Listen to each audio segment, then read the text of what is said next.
Hello students, क्या हाल है भाई? कैसी चल रही है तैयारी? उम्मीद है अच्छी चल रही होगी। चलिए बढ़िया है। आज फिर एक और पेपर ले लेते हैं। ये भी आपका 2022 का है, नए सिलेबस का है जो आया था। एक पेपर मैं पहले आपको बता चुका हूँ, एक और बता रहा हूँ, देख लीजिएगा, जिससे पता चले कि आपकी तैयारी कितनी अच्छी है। चलिए आगे देखते हैं। वही सेक्शन होंगे 4, ए बी सी और डी। सबसे पहले ए आएगा। ए में होगा आपका रीडिंग सेक्शन, यानी कि अनसीन पैसेज जिसे हम बोलते हैं वो आएगा। फिर बता रहा हूँ, पहले बता चुका हूँ, फिर बता रहा हूँ आपको, आप वहां से स्टार्ट करें जहां से आपकी अच्छी तैयारी है। लिटरेचर से है तो लास्ट का सेक्शन करें, ग्रामर है तो उसे सेकंड लास्ट का सेक्शन स्टार्ट करें। जरूरी नहीं कि आप यहां से ही स्टार्ट करें, ठीक है ना? जहां से अच्छा आपकी तैयारी हो वहां से स्टार्ट करें, और जिसकी कम तैयारी है उसको लास्ट में करें। चलिए शुरू करते हैं। Section A, reading. Read the following passage carefully and answer the question that follows. चलिए ये अनसीन पैसेज हो गया और इसके नीचे क्वेश्चन होंगे, उन्हें हमें सॉल्व करना है। देखते हैं जरा। Man's life is not measured by the number of days, months and year that he has lived. आदमी के जीवन का जो नापना है वो दिन, महीने और सालों की संख्या पर निर्भर नहीं करता है जो वह जीता है, बल्कि बाय द डीड्स कहते हैं कार्य, कार्यों पर ही हैज डन, उसने किए हैं, बल्कि उन पर निर्भर करता है या उससे नापा जाता है जो वो काम करता है। एंड बाय द अचीवमेंट्स कहते हैं प्राप्तियां, और उन प्राप्तियों से ही हैज मेड, जो उसने प्राप्त की है, उसने बनाई है। What is the real significance? वास्तविक महत्व क्या है इन द लाइफ, जीवन में?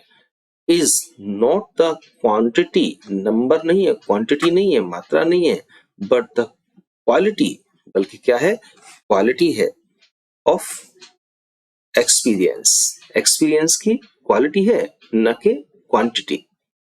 तो वास्तविक जीवन का जो महत्व है वो क्वांटिटी नहीं है, बल्कि वास्तविक क्वालिटी है किसकी? एक्सपीरियंस की।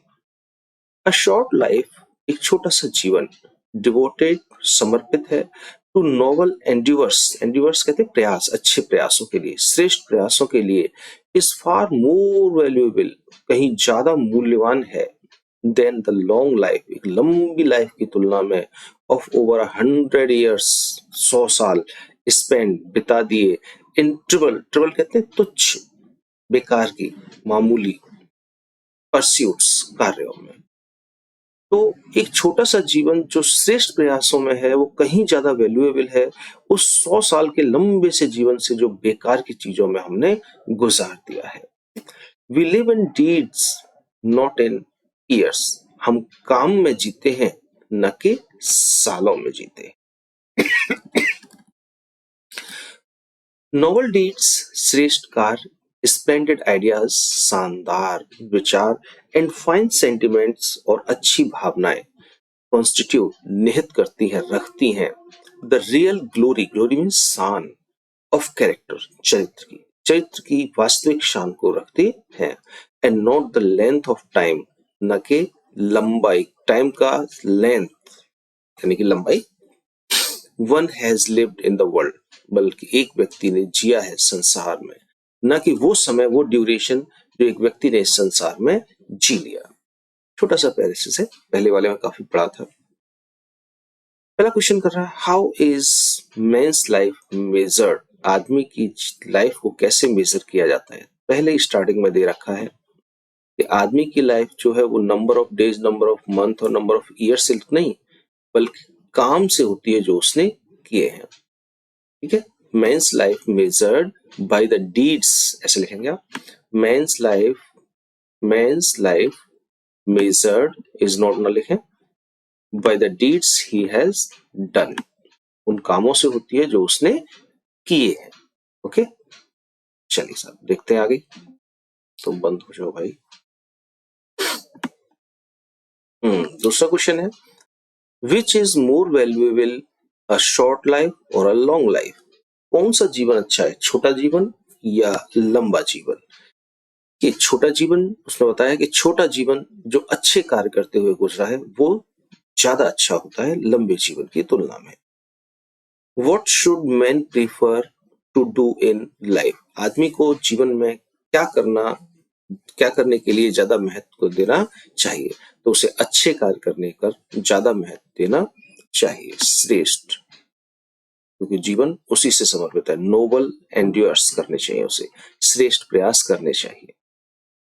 What makes character glorious, glorious माने शानदार, चरित्र को शानदार कौन बनाता है? तो वो तो उसने यहाँ दे दिया था, noble deeds, splendid ideas and fine sentiments, जो है हमारे चरित्र को, जो है चरित्र की शान है, चरित्र को शानदार बनाते। चलिए, विच word in the passage means importance, importance का मतलब महत्व यानी कि valuable. What is the mean by novel endeavor? देखो इस क्वेश्चन का आंसर इस पैसेज में नहीं है, वो अपनी तरफ से ही बना के लिखना पड़ेगा आपको। What is the mean, क्या मतलब है भाई नोबल एंडिवर्स? देखो एंडिवर्स, नोबल एंडिवर्स का मतलब होता है श्रेष्ठ प्रयास, से क्या मतलब है? श्रेष्ठ प्रयास से मतलब है, यहाँ पर लिखा नहीं है, आपको अपनी तरफ से बताना पड़ेगा। श्रेष्ठ प्रयास, नोबल एंडिवर्स मीन्स होता है अच्छे काम करना, अच्छी सोच रखना, रिजल्ट की चिंता न करते हुए, वो होते हैं नोबल एंड्योर्स। तो अपनी तरफ से लिखना भाई, इसको इस पैसेज में ये दिया नहीं है।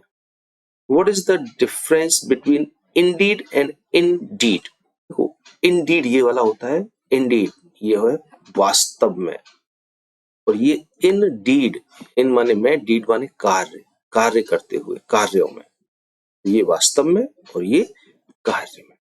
चलिए, सेक्शन ए में जो है केवल अनसीन आता है, कुछ नहीं आता, क्वेश्चन नंबर 1 होता है। अब देखते हैं सेक्शन बी, राइटिंग। यहाँ आपको आर्टिकल लिखना है, आर्टिकल का मतलब ऐसे लिखना है। 3 ऑप्शन दिए गए हैं और केवल एनी वन करना है, और अबाउट 100 to 150 वर्ड्स में होना चाहिए। ठीक है, चलिए अब 3 है, 3 में से कोई भी एक करना है आपको ऐसे। और देखिए बड़ा है, बच्चा ऐसे से बहुत डरता है कि हमें याद नहीं था, हमने लिखा नहीं। कुछ नहीं करना यार, 100 से 150 वर्ड कुछ नहीं है, 10 लाइनों में आपके 100 से 150 वर्ड हो जाएंगे, 10-12 लाइनों में।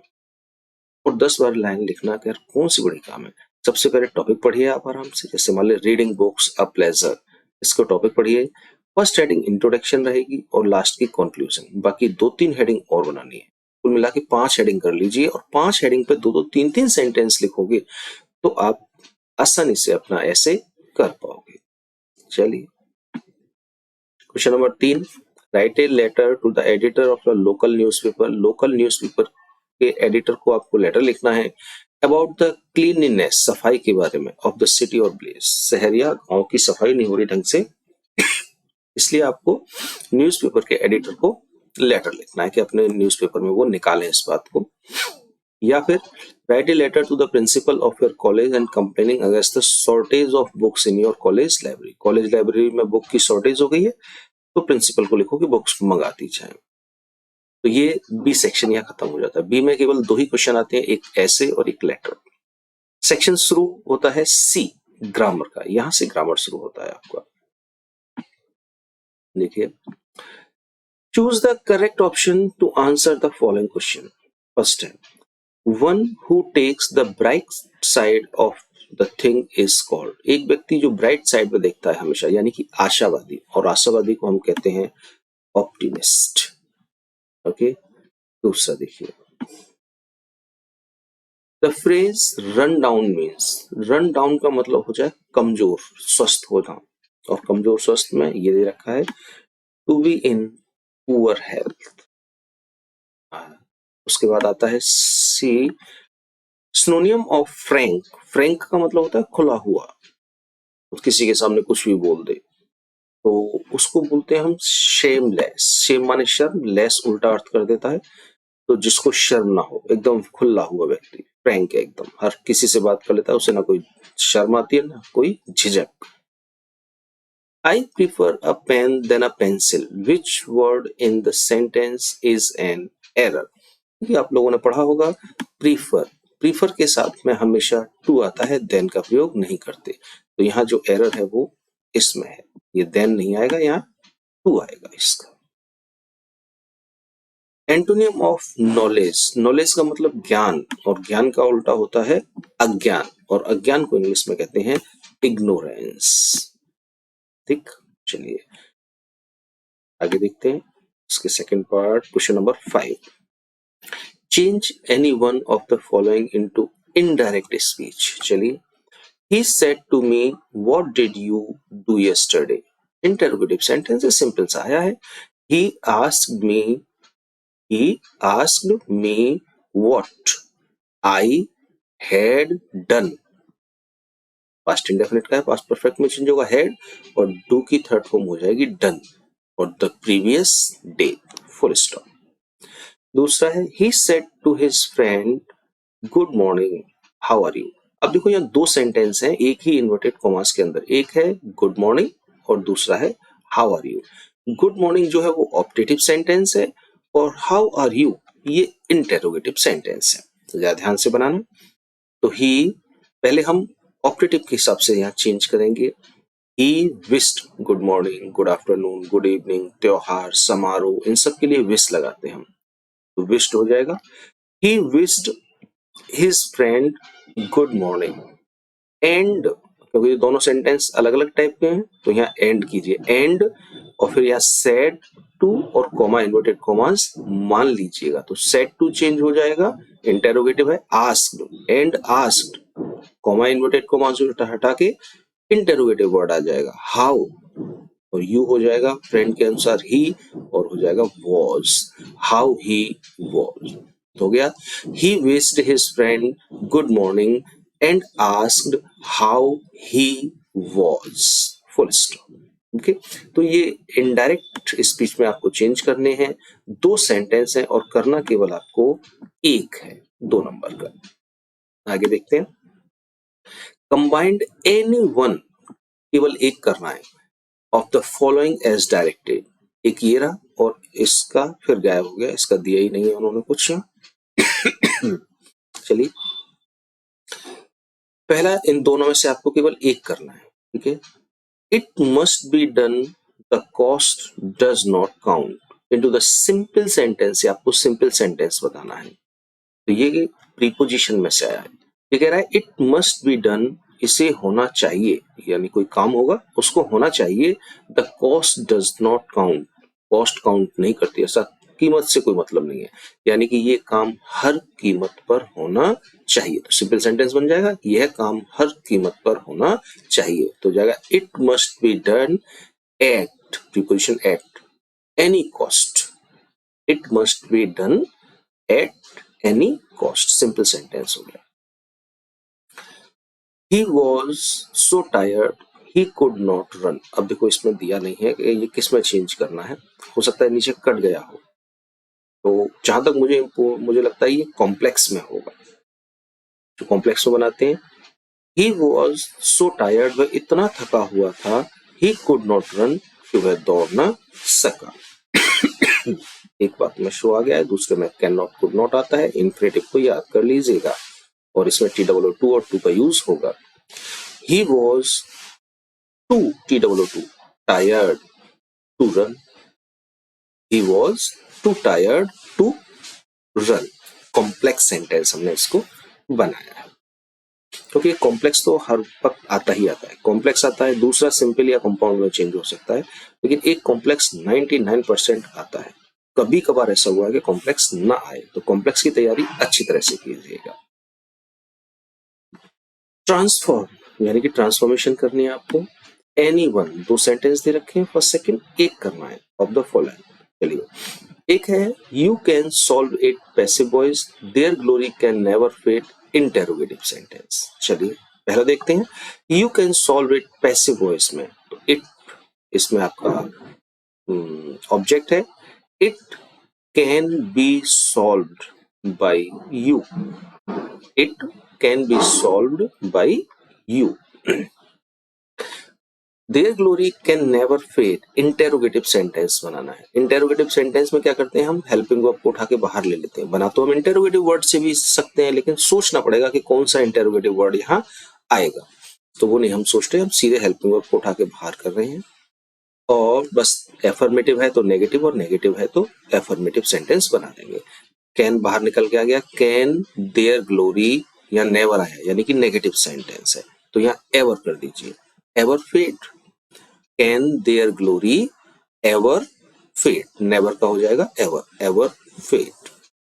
चलिए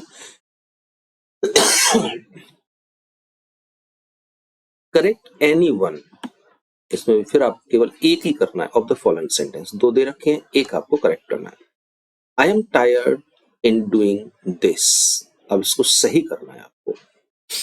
अब आई एम टायर्ड इन नहीं आता है, टायर्ड के साथ ऑफ आता है, आई एम टायर्ड ऑफ, ऊब चुका हूं मैं, डूइंग दिस ये कर करके, तो ये इन की मिस्टेक है, इसमें इनकी जगह यहाँ आपका ऑफ आएगा। Okay, death is preferable than dishonour, देखो अभी ऊपर सेंटेंस भी आया था ये किस तरह से, प्रीफर प्रीफरेबल के साथ में देन नहीं आता है, टू आता है, तो ये सेंटेंस गलत है यहाँ पर, तो होगा death is preferable to dishonour. चलिए आगे देखते हैं।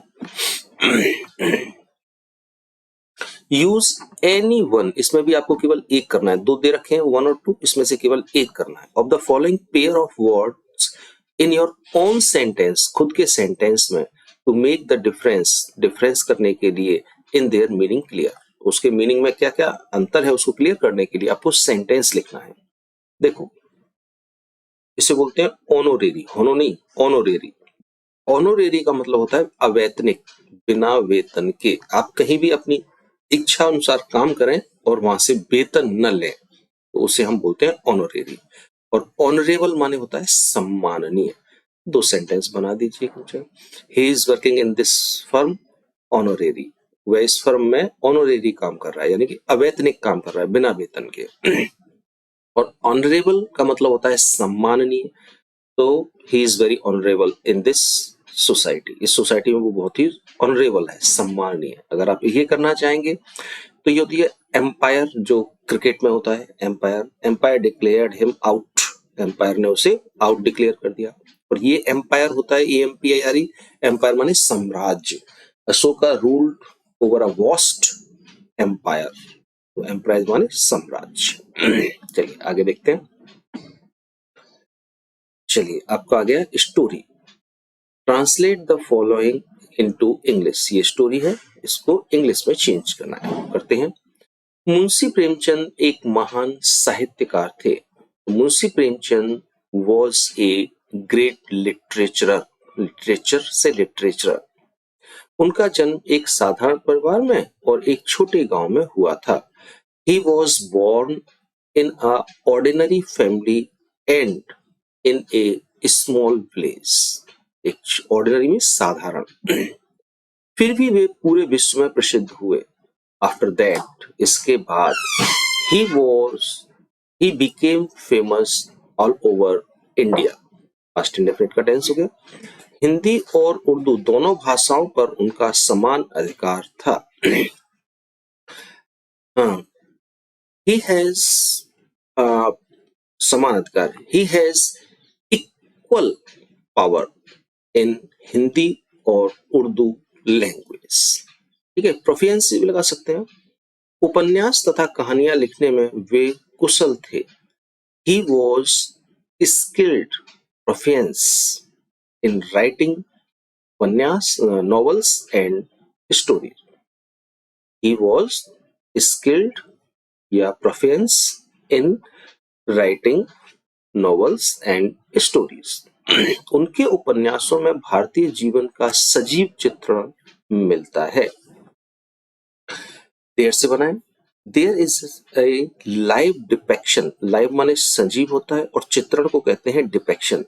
There is a live depiction in his उपन्यास यानी कि नॉवेल्स, इन हिज नॉवेल्स क्या, ऑफ भारतीय समाज, Indian society. There is a live depiction in his novels of India, नहीं ऐसे नहीं बनाओ, ऐसे बनाओ, there is a live depiction of Indian society in his novels. उनकी पुस्तकों का संसार की अधिकांश भाषाओं में अनुवाद हुआ है। तो his books has been translated, passive voice बनेगा, has been translated most of the world's language, संसार की अधिकतर भाषा, most of the world's language। उन्हें उपन्यास सम्राट कहा जाता है, he is called, उन्हें कहा जाता है, पैसिव वॉइस है ये भी, सम्राट उपन्यास यानी कि एम्परर ऑफ उपन्यास यानी कि novels. He is called emperor of novels. वे एक सफल और लोकप्रिय शिक्षक थे। ही वॉज, ही आएगा, दे नहीं, बच्चे बहुत से क्या करते हैं शब्दों के हिसाब से लगाते हैं, तो वे आ गया, लेकिन वे आया मुंशी प्रेमचंद के लिए, तो मुंशी प्रेमचंद तो एक थे, तो ही आएगा उनके लिए, और थे का मतलब वर नहीं होगा क्योंकि सब्जेक्ट एक है, तो वॉज आएगा। He was a popular and successful teacher. कम पढ़े लिखे लोग भी उनकी पुस्तकों को रुचि के साथ पढ़ते थे। लेस लिटरेट पीपल, कम पढ़े लिखे लोग, रीड, पढ़ते हैं, विद इंटरेस्ट, रुचि के साथ, हिज बुक्स, उनकी किताबों को।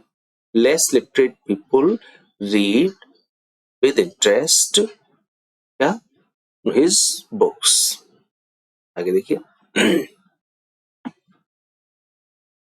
सेक्शन डी लिटरेचर शुरू हो जाता है यहां से आपका। Answer the following questions in about 40 words each.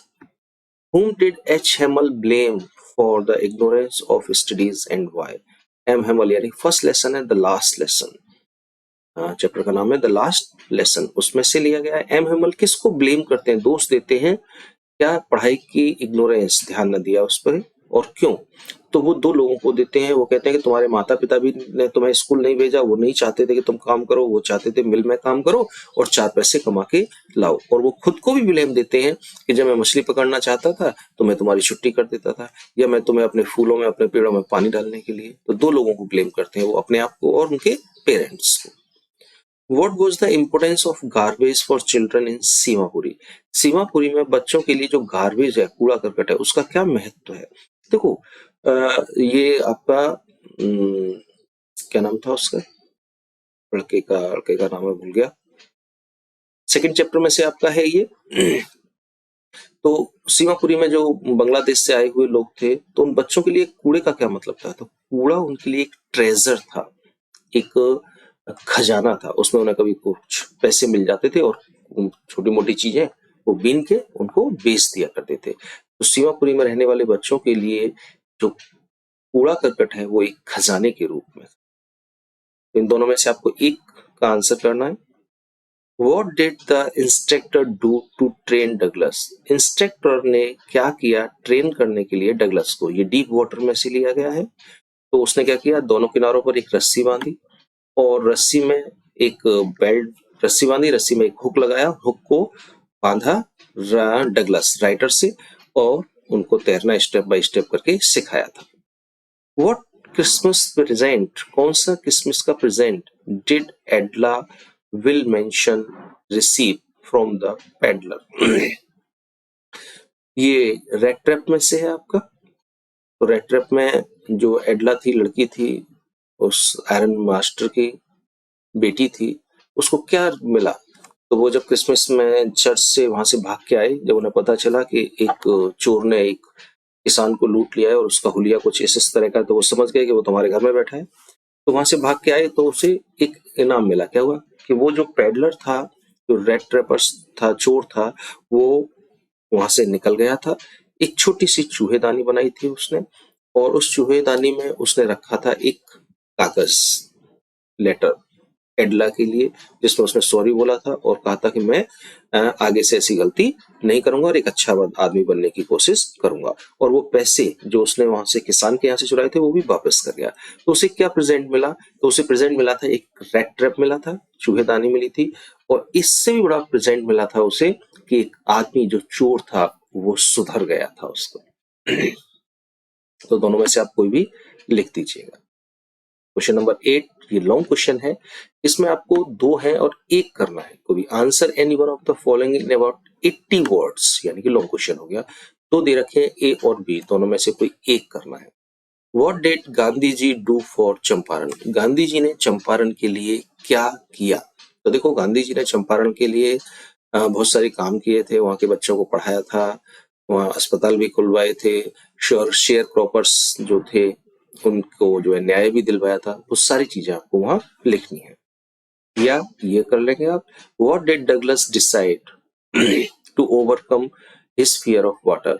Douglas ने अपने पानी के डर को ओवरकम कहते हैं जीतने के लिए क्या करने का निश्चय किया। तो वो सारी चीजें आप बताएंगे जो जो उसने किए थे। फाइनली उसने निश्चय कर लिया, बोला बहुत नुकसान हो चुका मेरा आनंद का, अब मैं सीखूंगा। वो पूल में गया, इंस्ट्रक्टर से बात की, बार बार उसने कोशिश की डर ने उसे डराने की, लेकिन उसने हर बार डर को डराया। चलिए दोनों में से जो आपको अच्छा लगे आप वो करिए। Question number 9, read the following extract मतलब passage portion carefully and answer the question that follow. तो ये पोएम का आपका सेशन आ गया। अ थिंग ऑफ ब्यूटी इसी नाम से पोएम है। A thing of beauty is a joy for ever. पढ़ लेना, मैं यहाँ हल्का सा ही आंसर क्लियर, ज्यादा क्लियर नहीं कर रहा, थोड़ा सा ही कर रहा हूँ। Thing of beauty is a joy for ever, हमेशा हमेशा के लिए होती है चीज, सुंदर चीज हमेशा हमेशा के लिए होती है, कभी खत्म नहीं होती। इट्स लवलीनेस इंक्रीज, और इसका जो प्यारापन है, इसका प्यारापन है, सुंदरता है, वो हमेशा बढ़ती जाती है, कभी कम नहीं होती।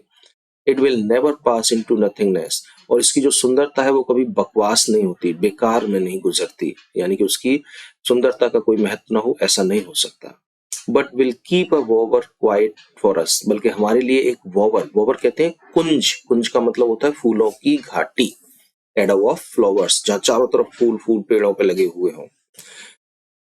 And a slip full of sweet dream, और वहां हमें क्या देती है, एक स्लीप देती है, कैसे, sweet dream, full of sweet dream से भरा हुआ। एंड हेल्थ, और एक स्वास्थ्य देती है। एंड क्वाइट ब्रीथिंग, और चैन की सांस देती है। डिटेल आप पोएम में पढ़ लेना, आपको इसी चैनल पर मिल जाएगी। क्वेश्चन देखते हैं। What does the poet feel about the thing of beauty. Poet क्या फील करता है थिंग ऑफ ब्यूटी के बारे में। तो इस पूरे पोएम में उसने फील ही किया है भाई, और कुछ किया ही नहीं है, कि जो सुंदर चीज होती है वो हमेशा हमेशा के लिए होती है, उसका प्यारापन हमेशा बढ़ता रहता है, और वो कभी बेकार नहीं होती, और वो हमारे लिए एक फूलों की घाटी तैयार कर देती है, हमें एक अच्छी सुखद स्वीट ड्रीम वाली नींद देती है, श्वास देती है, और हेल्थ देती है। बहुत कुछ है। अब इसमें से आप कुछ भी लिख देना, चाहे तो पूरा लिख देना, चाहे 2-3 पॉइंट लिख देना। आगे कह रहा है, What does the poet mean when he say it will never pass into nothing? जब पोइट का क्या मीन है, मतलब है, जब वो कहता है कि it will never pass into nothing, कि यह कभी भी बेकार नहीं होगी, तो उसका मतलब होता है कि सुंदरता जो सुंदर चीजें हैं, थिंग ऑफ ब्यूटी है, जो सुंदर चीजें हैं वो कभी भी बेकार नहीं होती, उनकी सुंदरता कभी घटती नहीं है, उनकी सुंदरता हमेशा बढ़ती जाती है, बढ़ती जाती है। Point out the figure of speech in the sentence. Figure of speech बताना है आपको। A thing of beauty is Joy for ever, इसमें है मेटाफोर। मेटाफोर होता है जब दो डिफरेंट चीजों का कंपैरिजन किया जाता है और दोनों को एक जैसा ही मान लिया जाता है। तो यहाँ देखो ये कह रहे हैं कि थिंग ऑफ ब्यूटी, सुंदर चीज जो है वो हमेशा हमेशा के लिए खुशी है, सुंदर चीज ही खुशी है, और खुशी ही क्या है, सुंदर चीज है। दोनों का कंपैरिजन हो रहा है, दोनों को एक जैसा ही मान लिया गया, तो यहाँ मेटाफोर है आपका। ये पेपर भी मैंने जो है upboardonline.com से लिया गया है। मैं यहाँ कोई प्रमोशन नहीं कर रहा हूँ, मुझे अच्छा लगा मैंने वहां से ले लिया, और अपना थैंक्स भी बोल रहा हूँ मैं upboardonline.com को। आपको भी अगर प्रीवियस ईयर के पेपर चाहिए, यहाँ चले जाइए, मिल जाएंगे आपको। चलिए आगे है सेंट्रल आइडिया। सेंट्रल आइडिया जो है वो भी केवल आपको एनी वन, केवल एक ही करना है, 4 नंबर का आएगा। 3 दिए जाएंगे, एक करना है। आपके सिलेबस में इस समय जो 30% लेस होने के बाद 4 कोई बची है, इसलिए कह रहा हूँ 4 में से कोई भी 2 कर लो, आपका सेंट्रल आइडिया फंस जाएगा, आपको टेंशन लेने की कोई जरूरत नहीं है। चलिए आगे देखते हैं question number 11। Answer the following question in about 40 words. यहाँ 40 वर्ड में, यानी कि शॉर्ट में आपको आंसर लिखना है और दोनों का आंसर देना है। आंसर द फॉलोइंग क्वेश्चंस, ए और बी। ए में भी 2 ऑप्शन है और लगा के, बी में भी 2 ऑप्शन है और लगा के। तो आपको दोनों के में से, दोनों के देने 4 है वैसे तो, 4 में से 2 देने। What was the third level. Third level क्या था। थर्ड लेवल एक रेलवे प्लेटफॉर्म था। वेयर वॉज इट सिचुएटेड, ये कहां पर था, ये अंडरग्राउंड में बना हुआ था। What did the author realise, लेखक ने क्या महसूस किया, रीचिंग एंटार्क्टिका, एंटार्क्टिका पहुंचने पर। एंटार्क्टिका पहुंचने पर लेखक ने क्या महसूस किया, उसने महसूस किया था कि हाँ, ग्लोबल वार्मिंग बहुत तेजी से अपना इफेक्ट डाल रही है। How did doctor सदाव operate the white man, उस गोरे आदमी का डॉक्टर सदाव ने ऑपरेट किया, कैसे ऑपरेशन किया, उसकी पत्नी ने उसकी सहायता की और उसने उसकी गोली निकाली। How did the astrologer predict, astrologer कहते हैं जो हाथ देखते हैं, ज्योतिषी, ज्योतिषी ने प्रिडिक्ट कहते हैं भविष्यवाणी की थी टाइगर किंग की मृत्यु के बारे में। तो उसने मृत्यु के बारे में करी थी कि आपकी मौत जो है किसी टाइगर से होगी, तो उसने टाइगर को मारना शुरू कर दिया। उसने टाइगर को मारा तो बोला हाँ, आप कितने भी मार लो लेकिन 100वां टाइगर जो है वो आपको मार देगा। लास्ट क्वेश्चन 12 है, आंसर एनी वन, किसी भी एक का देना है। Following question in about 80 words, यानी कि लॉन्ग क्वेश्चन हो गया। ये आपका 7 मार्क्स, 7 नंबर का है। 2 है ए और बी, दोनों में से केवल आपको एक देना है।